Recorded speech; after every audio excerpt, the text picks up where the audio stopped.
close. We've been at war for so long, sometimes we forget what we're fighting for. Live life as people again. Galactica, Starbucks, showtime!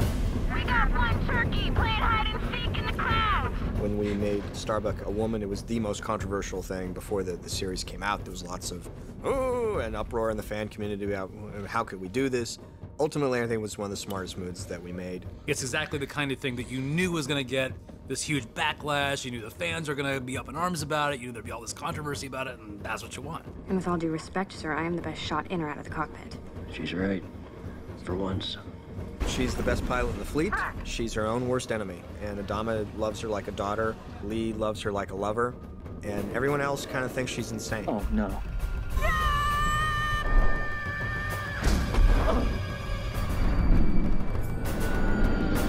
You are beyond insane!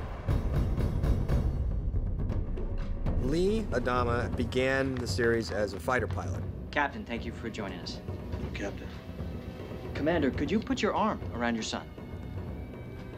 Perfect. It's the father-son relationship that, you know, has the rift in it, and their initial scene together was played with Adama's back to his son in its entirety. And I believe that was Eddie Olmos's idea. I wouldn't look at him, he said. And that sort of encapsulated the nature of their relationship. That'll be all, Captain. So the series really has become this struggle to rebuild that relationship. And oftentimes it's 2 steps forward and 1 step back, which I think resonates with a lot of men who have issues with their fathers, much like that. After the initial Cylon attack, Lee became not just a pilot, but the lead pilot, the commander of the air group, or the CAG, as we call him. And that was his role for quite some time. You're the CAG. Act like one. What the hell does that mean? It means that you're still acting like you're everyone's best friend. We're not friends. You're the CAG. Well, I'm glad I'm not working for you. Apollo and Starbuck have had a charged relationship from the very beginning. Good to see you too, Captain. Remind me to send you to the brig later. Lee's much more of an idealist and a straight arrow and a believer in a lot of romantic notions.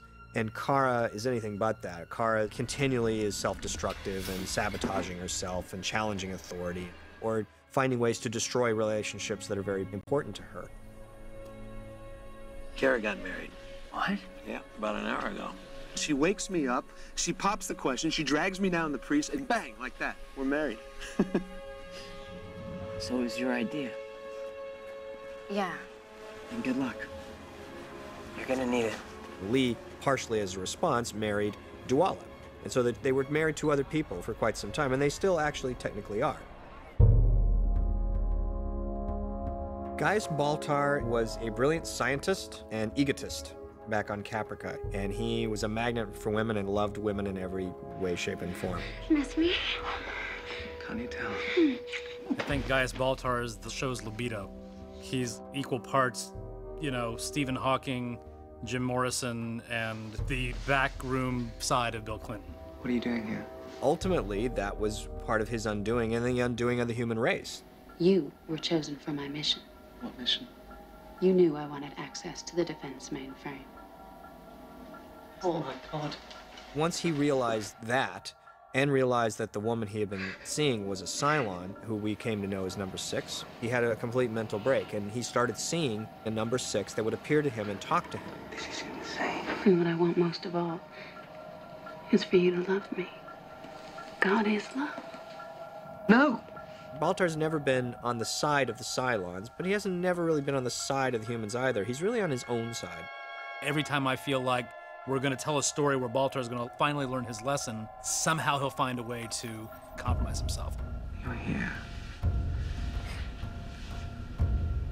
because you want to be human. But there's a trick to being human. You have to think only about yourself.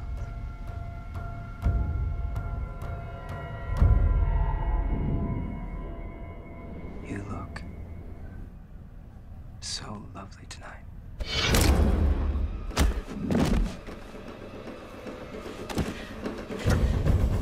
You can kill Cylons, but there are many copies. 5 times now.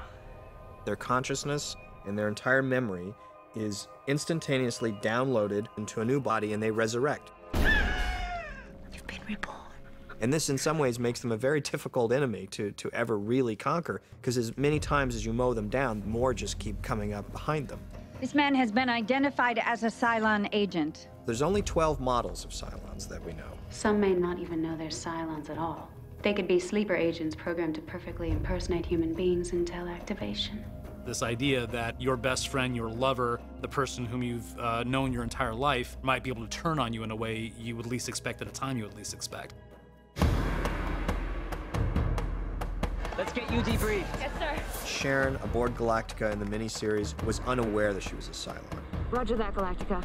And then at the end of the first season, she suddenly took out a gun and shot Adama in the chest. Thank you, sir. Thank you. And realized that, oh my God, I was a Cylon sleeper agent, and my programming suddenly activated, and I shot one of the men that I care about the most in the universe. What happened? Secure that thing in the break. There's another Sharon, who simultaneously was on Cylon-occupied Caprica. Are you prepared for the next step? Yes. She encountered Hilo. Sure. And she was deliberately letting Hilo believe that she was the Sharon that he had once known. Another prime motivation of the Cylons is they want to be able to reproduce biologically. The Cylons sent Sharon in to manipulate Hilo in order to try to have a child, thinking that if she made Hilo fall in love with her, that would be enough. Does he love you? I think so. What they didn't bargain for was that she, in turn, would fall in love with him as well. Once she fell in love with Hilo, she couldn't betray him, and she elected to go with him back to Galactica. So now, the two Sharons actually swapped sides. The Sharon that is aboard Galactica, married to Hilo, and is Hera's mother, was actually the enemy at the beginning of the series, and there's a Sharon aboard the Cylon base ships who was actually with us at the very beginning of the series. I don't know what's so complicated about that. Yeah, you need a diagram? What's the word? All the models of Cylons share certain traits. You can say that all the Sharons tend to be more naive, more trusting, to be pulled by their heart in one direction or another. The Sixes all tend to be seductive on some level, manipulative on some level, and insecure on some level. They're capable of deception and brutality. The number 6s also have become the gateway for the audience to be forced to acknowledge the humanity within the Cylons. The Leobins tend to be more spiritual and more in tune with ideas of God and man and, the relationship of the spirit. I only want you to see the truth of your life. That's why God sent me to you. That's why God wants us to be together. The Durals are more bureaucratic and by the numbers and just trying to get things done. The Simons tend to be caregivers and health professionals. Jump the ship. All the Cylons are equal in theory, but the Deannas tend to try to dominate any settings. They tend to try to become the de facto leader.